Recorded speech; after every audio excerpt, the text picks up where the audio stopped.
Sushant Singh Rajput case में आरोपी number 1 रिया चक्रवर्ती से आज फिर पूछताछ होगी। एनसीबी ने उन्हें समन देकर सुबह पूछताछ के लिए दफ्तर बुलाया है। रविवार को रिया से एनसीबी की टीम ने करीब 6 घंटे तक पूछताछ की। रिया तय वक्त से 1 घंटे देर से 12 बजे एनसीबी दफ्तर पहुंची थी। कम वक्त मिलने की वजह से पूछताछ पूरी नहीं हो पाई थी। आज पूछताछ का दूसरा राउंड होगा। कल सीबीआई ने रिया से ड्रग्स की खरीद फरोख्त, सुशांत को ड्रग्स देने और ड्रग्स पैडलर से उनकी जान पहचान से जुड़े सवाल किए। ज्यादातर सवालों के रिया ने गोलमोल जवाब दिए। एनसीबी के ड्रग के कुछ सवालों में रिया बुरी तरह से फंसती दिखी। कुछ सवालों के जवाब वो ठीक से नहीं दे पाई। आज उन्हीं सवालों की सच्चाई एनसीबी रिया से उगलवाएगी। हालांकि रिया ने ड्रग्स को लेकर कई बातें कबूल भी की हैं। रिया ने शुरुआती जांच में गोलमोल जवाब दिए, लेकिन कुछ बातें उसने मान ली है। जैसे उसने माना कि शोविक के जरिए ड्रग मंगाई। शोविक के ड्रग पेडलर बासित से संपर्क की बात भी उसने मान ली है। ये भी कहा कि ड्रग पेडलर बासित परिहार उसके घर आता जाता था। ड्रग्स को लेकर चैट को लेकर रिया पर सवाल उठते रहे हैं। रिया ने 15 मार्च की भाई शोविक के साथ उस चैट को भी मान लिया है, जिसमें साफ तौर पर ड्रग की खरीद फरोख्त की बात हो रही है। शोविक पर आरोप है कि उसने 17 मार्च को सैमुअल मिरांडा के जरिए पेडलर जैद से ड्रग्स मंगाई। इस बात की रिया को भी खबर थी। ये बात उसने एनसीबी के सामने कही है। इस पूछताछ से ये साफ हो गया है कि शोविक ड्रग पेडलरों से ड्रग्स खरीदता था। एनसीबी ने ड्रग्स से जुड़ी चैट के जरिए ही रिया पर सच उगलने का दबाव बनाया। उसके सामने ड्रग्स से जुड़े चैट रखे गए और उन पर सवाल किए गए। सवाल जवाब के दौरान रिया के हाव भाव लगातार बदलते रहे। वो नाराज हो रही थी, झुंझला रही थी, झूठ पर झूठ बोल रही थी। लेकिन एनसीबी ने रिया के सामने शोविक को बिठाकर पूछना शुरू किया तो वो परेशान हो गई। इसके बाद एनसीबी को कुछ जानकारी मिलने लगी। आज रिया को दीपेश सावंत और शोविक चक्रवर्ती के आमने सामने बिठाकर सवाल किए जाएंगे। इसके बाद एनसीबी रिया को गिरफ्तार भी कर सकती है। कल भले ही एनसीबी ने रिया को 6 घंटे बाद जाने दिया हो, लेकिन एनसीबी के पास रिया की गिरफ्तारी के लिए काफी आधार मौजूद है। एनसीबी ड्रग्स पर रिया के जवाब से संतुष्ट नहीं है। इसके अलावा शोविक रिया के लिए ड्रग्स लाने की बात कबूल कर चुका है। रिया के वकील ने कल ही कहा था कि वो किसी केस में अग्रिम जमानत अर्जी दायर नहीं करेगी और गिरफ्तारी के लिए भी तैयार हैं। रिया के खिलाफ उनका फोन ही सबसे बड़ी मुसीबत बन सकता है। शोविक, सैमुअल और दीपेश के बयान रिया के खिलाफ जा रहे हैं। ईडी को ऐसे सबूत मिले हैं जिनमें कुछ खास लोगों को पैसे देने की बात सामने आई है। इसके अलावा व्हाट्सएप चैट से कई बातों की पुष्टि हुई है। एनसीबी ने ड्रग्स केस में अब तक 8 लोगों को गिरफ्तार किया है। शोविक, दीपेश सावंत और सैमुअल मिरांडा को एनसीबी ने पूछताछ के बाद तुरंत गिरफ्तार कर लिया। दीपेश के बारे में सरकारी गवाह बनने की चर्चा थी, लेकिन अब तक इस पर स्थिति साफ नहीं हो पाई है।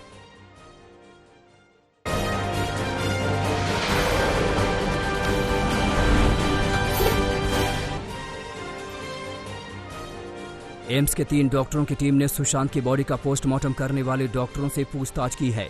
इस पूछताछ में एम्स के डॉक्टरों ने सुशांत की गर्दन पर मौजूद जख्म के निशान को लेकर सवाल उठाए हैं। रिपोर्ट के मुताबिक सुशांत के गले में मौजूद जख्म के निशान उसके गले के बीच में हैं और सीधी रेखा की तरह दिखाई देते हैं, जबकि सुसाइड के मामले में ये जख्म गर्दन के एकदम ऊपर होते हैं और ये निशान तिरछे होते हैं और खरोंच की तरह दिखते हैं। एम्स के डॉक्टरों की टीम ने कूपर अस्पताल में पोस्टमार्टम करने वाली टीम से भी पूछताछ की है।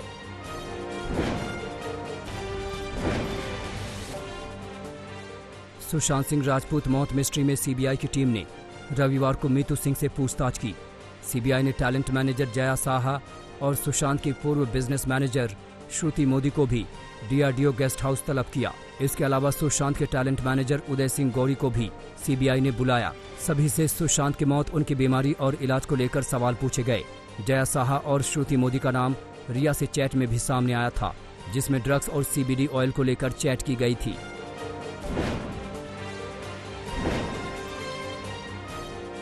इस बीच संदीप सिंह और सुशांत के बीच चैट सामने आए हैं, जो 2 साल पुराने हैं, जब सुशांत फिल्म केदारनाथ की शूटिंग कर रहे थे। 16 जून 2018 को संदीप सिंह और सुशांत की पावना डैम के फार्म हाउस में मुलाकात का भी इस चैट से पता चला है। पहले सुशांत के परिजनों ने कहा था कि वो संदीप सिंह को नहीं जानते। वहीं संदीप सिंह और सुशांत की बहन मीतू सिंह के बीच भी चैट सामने आए हैं, जो सुशांत की मौत के बाद के हैं। इसमें मीतू सिंह संदीप से डेथ सर्टिफिकेट के बारे में पूछ रही हैं। इस बातचीत में संदीप सिंह इस केस में अपना नाम घसीटने और अपने परिवार की हालत के बारे में बात कर रहा है। एनसीबी ने ड्रग्स पेडलर कैजान इब्राहिम से पूछताछ के आधार पर मुंबई में छापा मारकर ड्रग्स की खेप बरामद की है। कैजान को एनसीबी ने गिरफ्तार किया था, जिसे बाद में उसे जमानत पर छोड़ दिया गया। एनसीबी ने बताया कि ड्रग्स के साथ 1,85,000 रुपए और विदेशी करेंसी बरामद की गई है। अनुज नाम के शख्स को पूछताछ के लिए हिरासत में लिया गया है। सुशांत डेथ केस के ड्रग कनेक्शन में कैजान के अलावा अब तक अब्दुल बासित, जैद विलात्रा, शोविक चक्रवर्ती, सैमुअल मिरांडा और अब्बास लखानी की गिरफ्तारी हो चुकी है।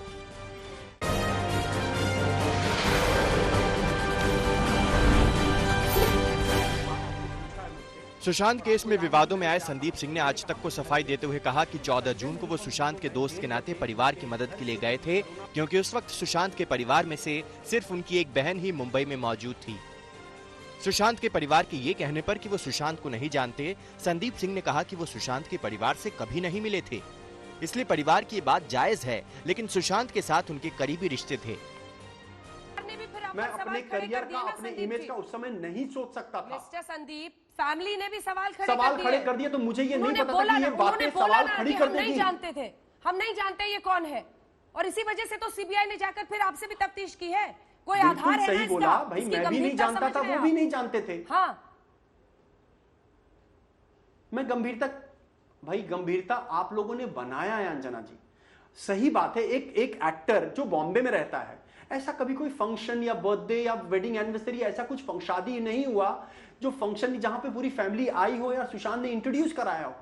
एज ए जर्नलिस्ट भी 10 साल या एज ए प्रोड्यूसर मैंने इतने लोगों के साथ काम किया, लेकिन जरूरी नहीं कि हम उनके माँ बाप भाई बहन सबको जाने, अनलेस कि वो भी एक स्टार हो।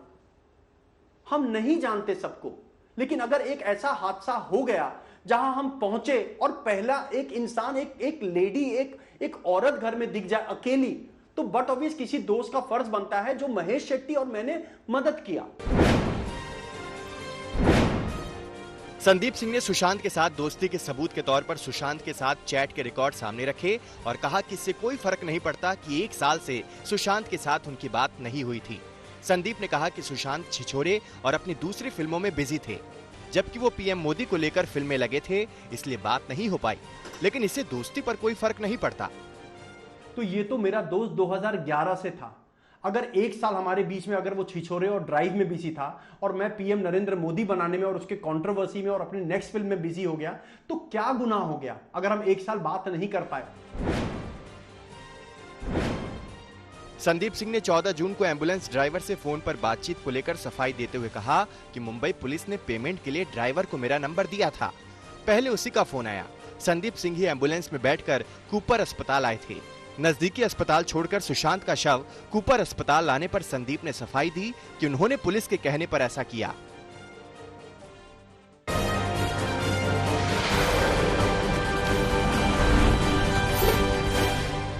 सुशांत की बहन श्वेता कीर्ति ने सुशांत सिंह के बचपन की एक तस्वीर आज पोस्ट की। इसमें राखी बांधने के बाद श्वेता भाई को मिठाई खिलाती दिख रही हैं। श्वेता कीर्ति के ट्वीट में उनका दर्द छलका।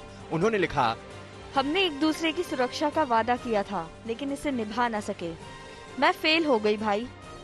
श्वेता कीर्ति ने यह भी लिखा कि सुशांत कभी खुदकुशी नहीं कर सकते। श्वेता कीर्ति ने सुशांत को एक प्यारे बच्चे की तरह बताया। लिखा, उसे प्यार के नाम पर सिर्फ इतना चाहिए था कि कोई इसके सिर पर प्यार से हाथ फेर दे, प्यार से बात कर ले, बस। अपने ट्वीट में श्वेता कीर्ति ने सुशांत की मौत का सच सामने लाने का वादा किया और कहा कि इससे कम कुछ भी मंजूर नहीं होगा। ड्रग एंगल की अनदेखी करने पर मुंबई पुलिस की आलोचना हो रही है। बीजेपी नेता किरीट सोमैया ने ट्वीट किया कि एनसीबी और सीबीआई ड्रग से जुड़े सारे सच सामने ला रही है। मुंबई पुलिस भी इसका खुलासा कर सकती थी। आखिर किसके इशारे पर मुंबई पुलिस ने इसकी अनदेखी की?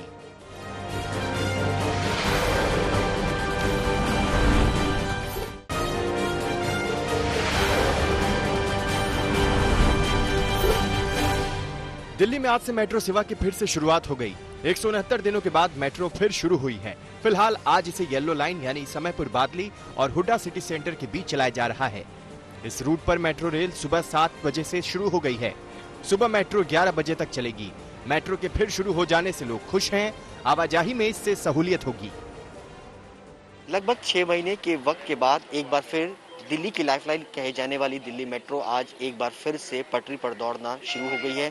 सुबह से ही जो पैसेंजर्स हैं वो यहाँ पहुँचना शुरू हो गए हैं, जो कि पिछले काफ़ी वक्त से अनलॉक जब से शुरू हुआ उसके बाद से लोगों को काफ़ी परेशानी का सामना जो है वो करना पड़ा था ट्रैवलिंग को लेकर के, लेकिन अब मेट्रो जो है वो शुरू हो गई है। इसमें डेफिनेटली बहुत राहत मिला है, पर वही है कि हर रूट में अभी तो नहीं चल रहा है।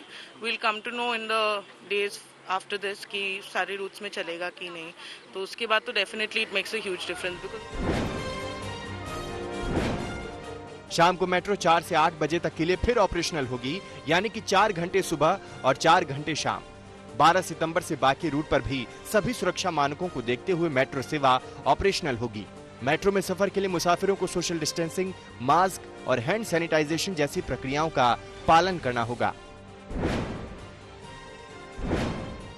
हुडा सिटी सेंटर पर भी मेट्रो स्टेशन शुरू होने से खुशी दिखी।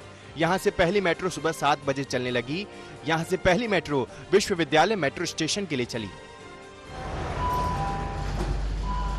तो मेट्रो के दरवाजे ठीक 169 दिन बाद कुछ इस अंदाज में बंद हुए हैं।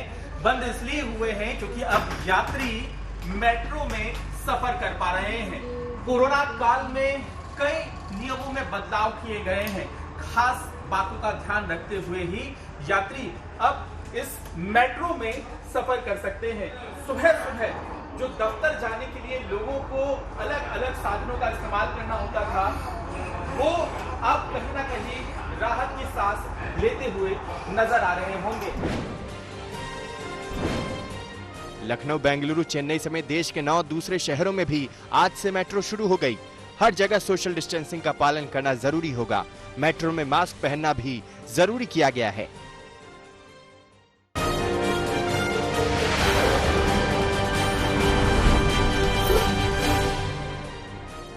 देश में कोरोना फुल स्पीड से आगे बढ़ रहा है। बीते 24 घंटे में देश में कोरोना के 90,000 से ज्यादा नए मामले सामने आए हैं। इसके साथ ही देश में कोरोना का आंकड़ा 41 लाख के पार जा चुका है। देश में कोरोना से अब तक 70,000 से ज्यादा मरीजों की मौत हो चुकी है। हालांकि राहत की बात यह है कि 31 लाख से ज्यादा मरीज कोरोना को मात दे चुके हैं, जबकि देश में 8,62,000 के करीब एक्टिव केस हैं।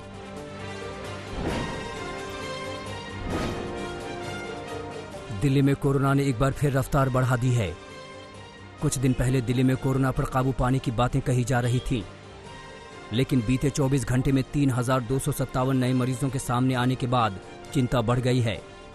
बीते 24 घंटे में 29 मरीजों की कोरोना से मौत हो चुकी है। राजधानी में अभी 1076 कंटेनमेंट जोन हैं।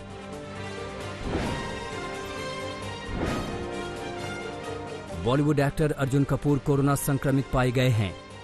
उन्होंने इंस्टाग्राम पर इसकी जानकारी फैन से साझा की है और होम क्वारंटीन पर हैं। उनकी गर्लफ्रेंड मलाइका अरोड़ा भी कोरोना संक्रमित हो गई हैं। उन्हें कोरोना के लक्षण नहीं हैं, वो भी अर्जुन कपूर की तरह होम क्वारंटीन हैं।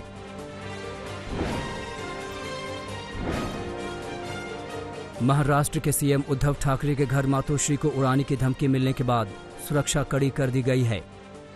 रविवार को लैंडलाइन फोन पर किसी ने खुद को दाऊद का आदमी बताते हुए फोन किया और कहा कि वो मुख्यमंत्री उद्धव ठाकरे से बात करना चाहता है। मुंबई पुलिस ने इस मामले की जांच शुरू कर दी है। एक सीनियर ऑफिसर ने कहा कि हम पता लगाने की कोशिश कर रहे हैं कि फोन दुबई से किया गया था या कहीं और से।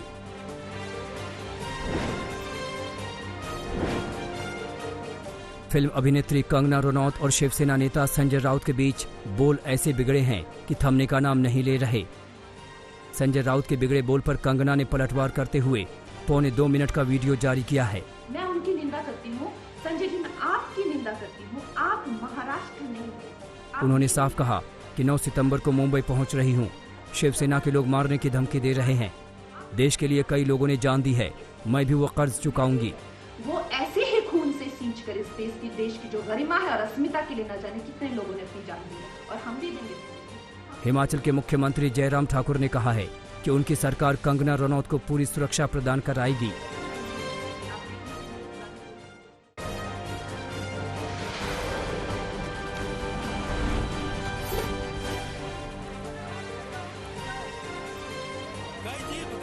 राजस्थान के सिरोही जिले के आबू रोड के नजदीक डेरी इलाके में सैलाब का कहर कई लोगों की जिंदगी पर भारी पड़ता दिखाई दिया। यहाँ सवारियों से भरी एक जीप ने बरसाती नाले की पुलिया को पार करने की कोशिश की, लेकिन संतुलन ऐसा बिगड़ा कि गाड़ी सीधे नाले में जा गिरी। गनीमत ये रही कि जीप के नाले में गिरने के बाद वहां मौजूद लोगों ने हिम्मत दिखाते हुए सभी को बचा लिया और एक बड़ी अनहोनी टल गई। जीप में महिलाओं और बच्चों सहित 12 से 15 लोग सवार थे।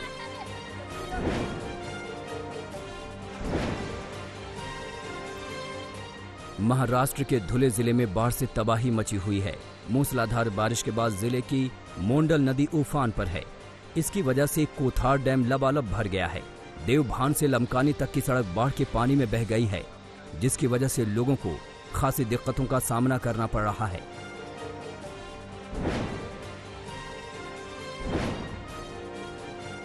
हिमाचल प्रदेश के कांगड़ा जिले में भारी बारिश के चलते एक मकान और काऊ शेड जमींदोज हो गया, जिसमें 18 साल की एक लड़की की मलबे में दबकर मौत हो गई। कई मवेशियों की भी जान चली गई। घर के बाकी सदस्य बरामदे में सोए हुए थे और मकान गिरने से पहले ही बाहर निकल गए। प्रशासन ने पीड़ित परिवार को 20,000 रुपए की आर्थिक सहायता प्रदान की है।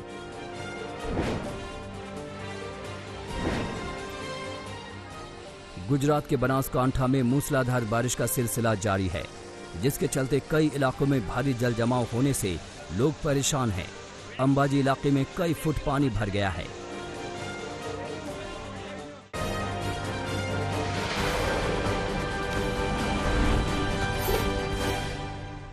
फरीदाबाद में पुलिस की मारपीट का एक वीडियो वायरल हुआ है। इस वीडियो में दिख रहा है कि पुलिसकर्मी एक होटल मालिक से मारपीट कर रहे हैं। तस्वीरें बल्लभगढ़ की हैं। बताया जा रहा है कि ये पुलिसकर्मी आदर्श नगर थाने के हैं। आरोपों के मुताबिक पुलिसकर्मी देर रात एक ढाबे पर पहुंचे और खाना मांगा, लेकिन तब तक ढाबा बंद हो चुका था। आरोपों के मुताबिक ढाबे पर जब पुलिसकर्मियों को खाना नहीं मिला तो उन्होंने ढाबे के मालिक से मारपीट की।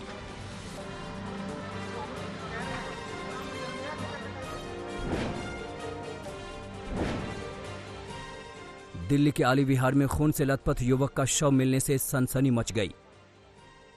बताया जा रहा है कि 25 साल के युवक सनी दयाल को आरोपियों ने लूट के इरादे से निशाना बनाया।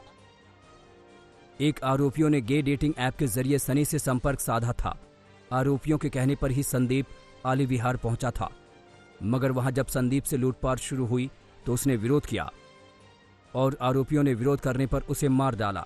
पुलिस ने हत्या के दोनों आरोपियों को गिरफ्तार कर लिया है।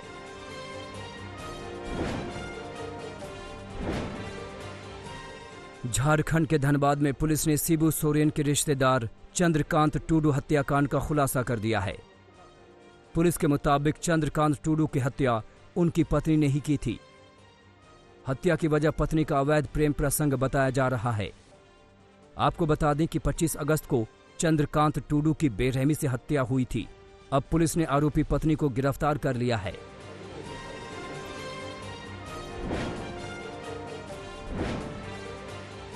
पंजाब के भटिंडा में एक नौजवान की गोली मारकर हत्या कर दी गई।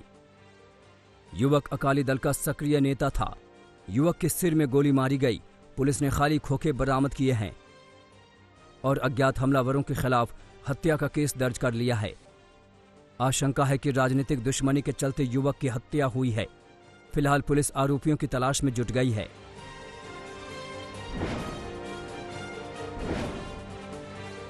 कन्नौज में मामूली विवाद में एक 70 साल के बुजुर्ग की हत्या कर दी गई। बताया जा रहा है कि सदर कोतवाली क्षेत्र के गांव भाऊ खुर्द में बुजुर्ग के घर से एक मोबाइल फोन चोरी हुआ था। जिस शख्स पर मोबाइल चुराने का आरोप था, बुजुर्ग उसी घर में शिकायत करने गए थे, मगर दोनों पक्षों के बीच पहले बहस हुई और फिर मामला मारपीट में तब्दील हो गया। मारपीट में 70 साल के बुजुर्ग को सिर में चोट आई। उन्हें कानपुर के हैलट अस्पताल भेजा गया, जहां इलाज के दौरान उनकी मौत हो गई। पुलिस ने 4 आरोपियों को गिरफ्तार कर लिया है।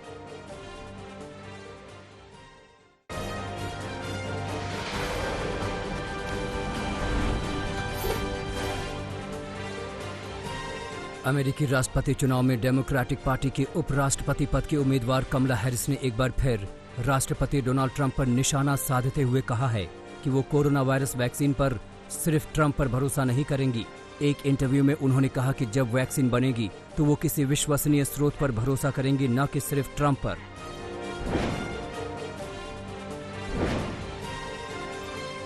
अमेरिका के टेक्सास में राष्ट्रपति डोनाल्ड ट्रंप के प्रचार में लगी कई बोट के डूबने की खबर सामने आ रही है।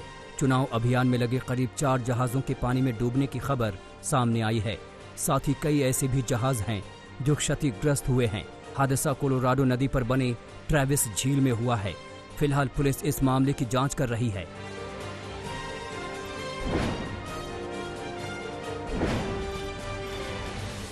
आतंकी ओसामा बिन लादेन की भतीजी नूर बिन लादेन ने एक बड़ा बयान दिया है। उन्होंने कहा है कि अगर ट्रंप राष्ट्रपति चुनाव हारे तो अमेरिका एक बार फिर 9/11 जैसे आतंकी हमलों से दहल सकता है। नूर के मुताबिक केवल डोनाल्ड ट्रंप ही अमेरिका को अगले 9/11 जैसे हमले से बचा सकते हैं।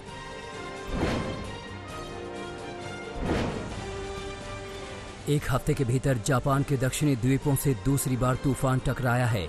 जापान के मौसम विभाग के मुताबिक हाइशिन तूफान के कारण ओकिनावा और दक्षिणी क्यूशू द्वीप पर हवाएं 162 किलोमीटर प्रति घंटा की रफ्तार से चल रही है। फिलहाल सरकार ने सतर्कता बरतते हुए समुद्री तट के किनारे बसे हुए लोगों को हटने का आदेश जारी किया है।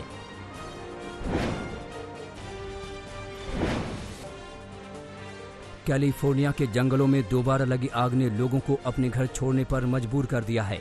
आग और धुएं के कारण लोगों को काफी मुश्किलों का सामना करना पड़ रहा है। बता दें कि आग को बुझाने के लिए कई हेलीकॉप्टरों और पानी से भरी हवाई जहाजों को लगाया गया है।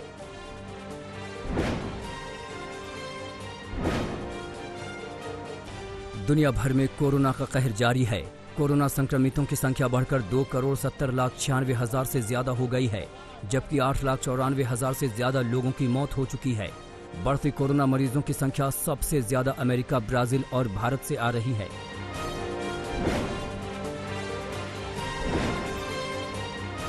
पाकिस्तान में एक महिला जर्नलिस्ट की गोली मारकर हत्या कर दी गई।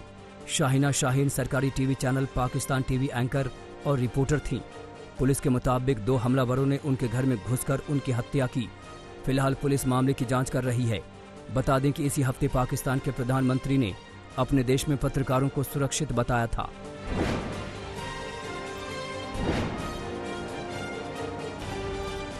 वर्ल्ड रैली चैंपियनशिप में जापान के टाकामोटो कट्सुता की उम्मीदें उस वक्त खत्म हो गई जब उनकी कार रेस के दौरान कई फीट दूर तक पलटती चली गई।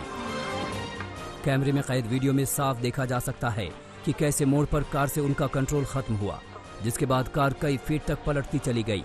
हालांकि अच्छी बात रही कि इस हादसे में दोनों रेसर्स बाल बाल बच गए।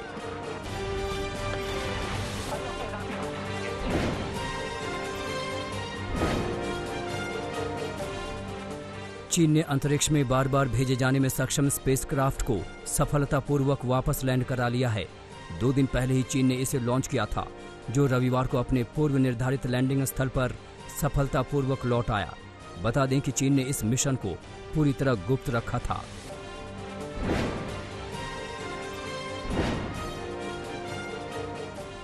शाकाहारी लोगों के एक समूह ने जानवरों के खिलाफ बढ़ रहे मामलों के लिए एक अलग पहल की है। ब्रूनो आयर्स में किए गए इस शांतिपूर्ण प्रदर्शन का मकसद मांस के लिए हर साल लाखों की संख्या में जानवरों की हत्या और उनके प्रजनन को रुकवाना था।